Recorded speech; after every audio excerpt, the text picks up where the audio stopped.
Hello friends, ഇന്ന് ഞാൻ കൂർക്കയും അതുപോലെ ഉണക്കച്ചെമ്മീനും കൂടെ ഇട്ടിട്ടുള്ളൊരു മെഴുക്കുവരട്ടിയുടെ റെസിപ്പിയാണ് ചെയ്യുന്നത്.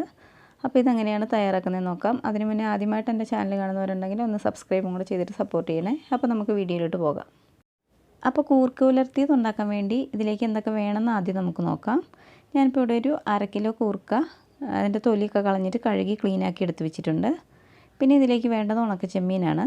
അപ്പോൾ ഉണക്കച്ചെമ്മീൻ്റെ തലയും അതുപോലെ വാലൊക്കെ കളഞ്ഞിട്ട് ഇത് നന്നായിട്ടൊന്ന് കഴുകിയിട്ട് ഫ്രൈ ചെയ്തെടുത്ത് വെച്ചിരിക്കുകയാണ്. അപ്പോൾ ഫ്രൈ ചെയ്യുമ്പോൾ എണ്ണയൊന്നും ഒഴിക്കണ്ട, വെറുതെ ഒന്ന് ഫ്രൈ ചെയ്തെടുത്താൽ മതി.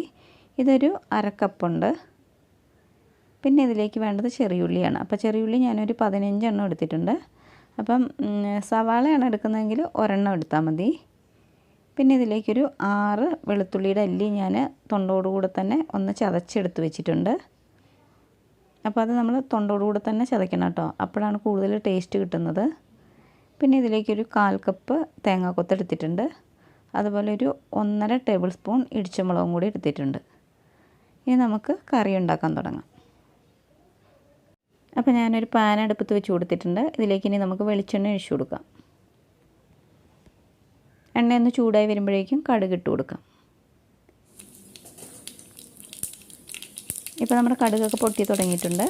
ഇനി നമ്മൾ നേരത്തെ തൊണ്ടോടുകൂടെ ചതച്ച് വെച്ചിരിക്കുന്ന വെളുത്തുള്ളി ഇതിലേക്ക് ചേർത്ത് കൊടുക്കാം. ഇതിനെ നന്നായിട്ടൊന്ന് മൂപ്പിച്ചെടുക്കാം.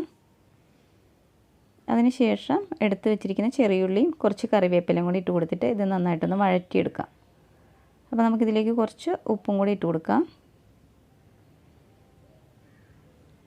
ഇനി ഇതൊന്ന് വഴന്ന് വരുമ്പോഴേക്കും ഇതിലേക്ക് നമുക്ക് തേങ്ങാക്കൊത്തും കൂടി ഇട്ട് കൊടുക്കാം. അതിനുശേഷം ഇതെല്ലാം കൂടെ നന്നായിട്ടൊന്ന് വഴറ്റിയെടുക്കാം. അപ്പോൾ ഇതെല്ലാം അത്യാവശ്യം നന്നായിട്ട് വഴന്ന് വന്നിട്ടുണ്ട്. ഇനി നമുക്കിതിലേക്ക് ഇടിച്ച മുളക് ചേർത്ത് കൊടുക്കാം. അപ്പോൾ ഞാൻ ഒരു 1.5 ടേബിൾ സ്പൂൺ ഇടിച്ച മുളക് ചേർത്ത് കൊടുക്കുന്നുണ്ട്. ഇനി ഇതിൻ്റെ പച്ചമണം മാറുന്നവരെ നന്നായിട്ടൊന്ന് വഴറ്റിയെടുക്കാം. അതിനുശേഷം നമുക്കിതിലേക്ക് പൊടികൾ ഇട്ട് കൊടുക്കാം. ആദ്യം ഒരു 1/4 ടീസ്പൂൺ മഞ്ഞൾപ്പൊടി, 1/2 ടീസ്പൂൺ മുളക് പൊടി. അപ്പോൾ കുറച്ചുകൂടെ എരിവ് കൂടുതൽ വേണമെന്നുണ്ടെങ്കിൽ 1 ടീസ്പൂൺ വരെ മുളക് പൊടി ഇട്ട് കൊടുക്കാം.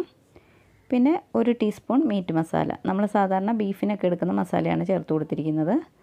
ഇനി ഇതിൻ്റെ പച്ചമണം മാറുന്നവരെ നന്നായിട്ടൊന്ന് വഴറ്റി കൊടുക്കാം.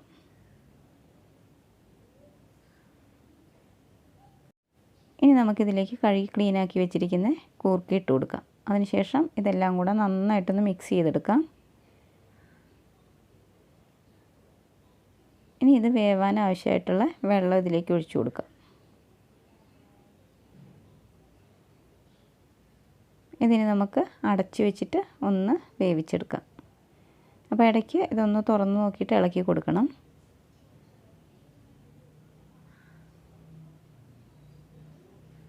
ഇതിനെ ഒന്ന് ഇളക്കി കൊടുക്കാം. ഇപ്പോൾ നമ്മുടെ കൂർക്ക ഒരു 1/4 വേവോളം ആയിട്ടുണ്ട്. ഈ സമയത്ത് നമ്മൾ നേരത്തെ ഫ്രൈ ചെയ്ത് വെച്ചിരിക്കുന്ന ഉണക്കച്ചെമ്മീൻ ഇതിലേക്ക് ചേർത്ത് കൊടുക്കാം. എന്നിട്ട് ഇത് നന്നായിട്ടൊന്ന് മിക്സ് ചെയ്തെടുക്കാം. അതിനുശേഷം നമുക്കിത് വീണ്ടും അടച്ചു വെച്ചിട്ടൊന്ന് കുക്ക് ചെയ്തെടുക്കാം.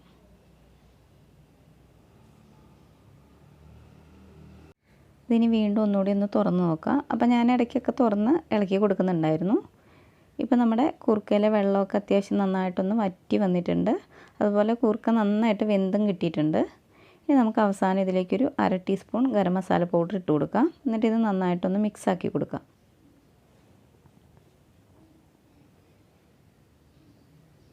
ഇനി കുറച്ച് കറിവേപ്പില അതുപോലെ പച്ച വെളിച്ചെണ്ണയും കൂടി ഇതിലേക്ക് ഒഴിച്ചു കൊടുക്കാം. എന്നിട്ട് ഇത് നന്നായിട്ടൊന്ന് മിക്സ് ചെയ്തെടുക്കാം.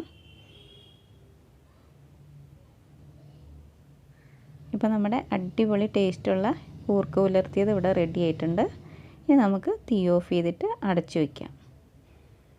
അപ്പോൾ നിങ്ങൾക്ക് എല്ലാവർക്കും ഈ വീഡിയോ ഇഷ്ടപ്പെട്ടെന്ന് വിചാരിക്കുന്നു. ഇഷ്ടപ്പെട്ടിട്ടുണ്ടെങ്കിൽ പ്ലീസ് എല്ലാവരും ഒന്ന് ലൈക്ക് ചെയ്യണം. അതുപോലെ ആദ്യമായിട്ട് എൻ്റെ ചാനൽ കാണുന്നവരുണ്ടെങ്കിൽ ഒന്ന് സബ്സ്ക്രൈബും കൂടി ചെയ്തിട്ട് സപ്പോർട്ട് ചെയ്യണേ. അപ്പോൾ മറ്റൊരു വീഡിയോയുമായി കാണുന്നവരെ ബൈ.